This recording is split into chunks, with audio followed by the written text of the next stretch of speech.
Hello, listeners. From Roy Damari of InSam, speaking to you in the middle of July with quite high temperatures, although I'm glad to say not quite the dog-tiring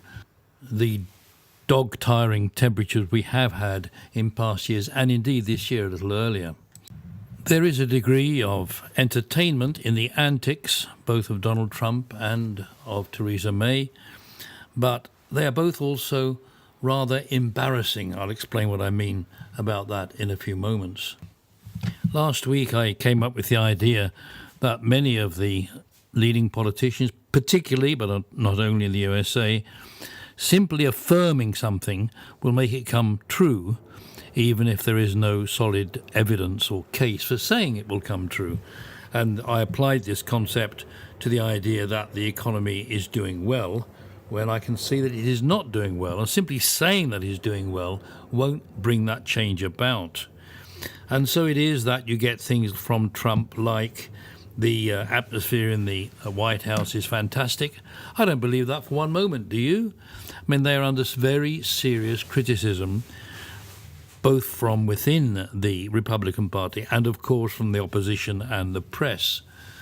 And it's criticism to do with both style and substance. It is embarrassing to see a president behave in that way. It would be embarrassing for me if I were American anyway. I just can't see it. I'll add that I'm equally embarrassed by the performance of Theresa May in the United Kingdom. These are antics. This is not serious, statesman-like people acting on behalf of their countries in a measured way, calling upon the facts rather than just opinion. It was a relief, at least, to see this questioning of Christopher Wray, the mooted leader of the FBI, and I was quite impressed by him. And certainly when push came to shove, and they said something like, well, do you think this is a witch hunt? He finally got round to saying, no, it's not a witch hunt. Mr. Mueller is doing a perfectly reasonable job to investigate an issue. And the result, by the way, of that issue could go either way. It could well be that there is nothing to do or to worry about with regard to Russian intervention in the election for the president last year. It could well be. But at the same time, the behavior, the idea of going to see a Russian-linked person through apparently an English person who made the introduction, it's all rather unpleasant. It's just not nice. It's just not decent. And this is the source of the dissatisfaction and the criticism. When it comes to antics, I think it is far, far worse what is going on with regard to the health care. How any president or party can try and push through a new health care system to replace Obamacare when only 12% of the population think that's a good idea, strikes me as rather weird. And I hope and fully expect the bill to pass to this new system fail, because it is really nasty to leave tens of millions of people uninsured. The silly thing is that Obamacare does need improving, and a bit of joint partisanship might have brought about a good bill to get it replaced with something sensible, or not replaced, but play with it, improve it. Right now, we're heading, in terms of healthcare in the United States, is heading for a very difficult time. I think one could use a word like disaster, but it's over the top. It's just very unsatisfactory. Huge expense on medical care, but not covering what people need. And we must never forget, be it in the USA or in Europe, that we are living a lot longer and that the healthcare costs of older people inevitably rise. That brings me to a topic to which The Economist devoted all its central pages this last week.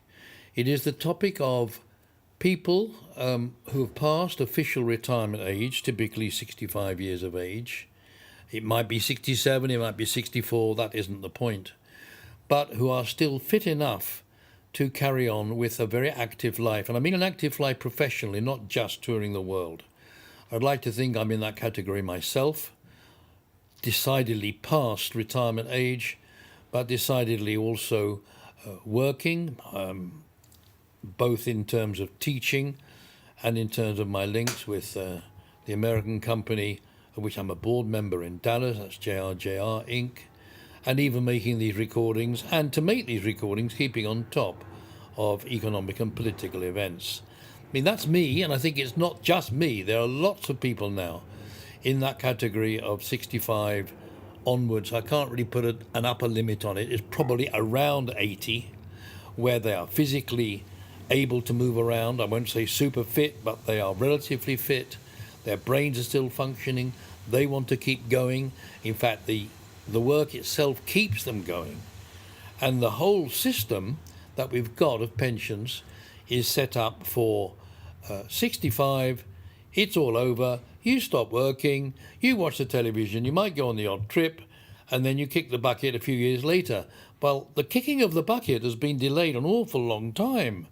Typically now, if you make it to 65, you've got about 20 years left, and it might even be longer for ladies because they do live longer than men. And that time is not all in decrepitude. The last bit of it may be. And that is indeed where the huge costs are coming in of health care. The first part of that period, which I rather arbitrarily put at 65 to 80, you're quite fit. And I'm quite fit and can keep going. And I hope many people in my age category can claim the same. The pension systems in the West were set up assuming retirement at 65 and death within 5, 10, maximum 15 years thereafter. Now we are not facing that situation.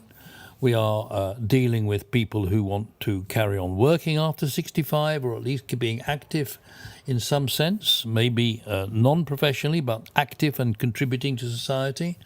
And we're talking about them living a lot longer. And so the whole cost of their pensions is going up hugely. And the pension systems are not really facing that. And the other issue is that the amount that pension funds can earn, and they have to invest very conservatively, the amount they can earn with bonds is extremely low. And so you find that the conversion factors for capital back to a yearly pension are going down and down. I happen to have got 7.1%, I think, on a converted mine some years ago. But for most, it's right down at 6.4, and it will continue downwards because the pension funds just cannot afford, they just don't have the funds with current earning rates to really cover their future costs. I really don't have much idea, but I think other people might have an idea on how to modify the pension systems to take account of these two big trends which are making the pension system so unviable. But I can affirm this as individuals, that we should all add a third pillar, to use a formal term, to our savings for retirement, because the other pillars, the AVS in Switzerland and the second pillar, the LPP, are really not very, very good. So we need more, and that more you can call the third pillar if you want the official term, but it really boils down to one's own savings and investments. And that is what I've been trying to teach my students at Robert Kennedy College in the course on money management, that you can no longer just rely on the state or Big Brother in some form or other to look after you and let you live well after retirement. And you need rather a system which will allow you to save and even continue saving after 65 if you are still earning after 65, which is the case of very many of us. Anyway, you see how considerations of the politics in the USA and the healthcare system lead on to considerations of pension systems and lead to conclusions that we must save more individually and start much earlier. Of course, I use the word antics to describe what's going on in the United Kingdom. As I've said on this programme before, I'm certainly not in favour of Brexit. I think economically it's a very bad move. I can just about understand the politics of independence, and we don't want to be pushed around by Brussels, pushing people to say we want out. but the economic cost will be high, and some of it's already being paid in terms of the lower pound. Now we have this case of having to accept, oddly enough, the laws of the European Union as British laws, the better to alter them as the years go by. An interesting concept. I don't know to what extent the opposition to the bill will improve the chances of what we call a soft Brexit. I still hope, maybe like a man holding on to straws, that the Brexit will be soft in the sense that we can continue trading and having a VAT system which makes us part of a European-wide economy. All that sort of thing the Brits need to have worked out, and they haven't. And Barnier is so right when he says, well, on our side we've worked things out, we have our proposals, we're just not getting a clear message from the United Kingdom. It's just as an American should be embarrassed by the behaviour of Donald Trump. I, as a Brit, am embarrassed by the behaviour of Theresa May and her sidekicks. Let me turn now to the statement made by Draghi about the forces of inflation versus deflation. He has said that he reckons that inflationary forces are now going to be taking the place of deflationary forces, and I think that is very questionable. Enough investors feel that he is right, and that has meant an expectation of increasing interest rates on bonds, on government borrowings, and if that pushes the yields up, it means that investments in bonds lose value.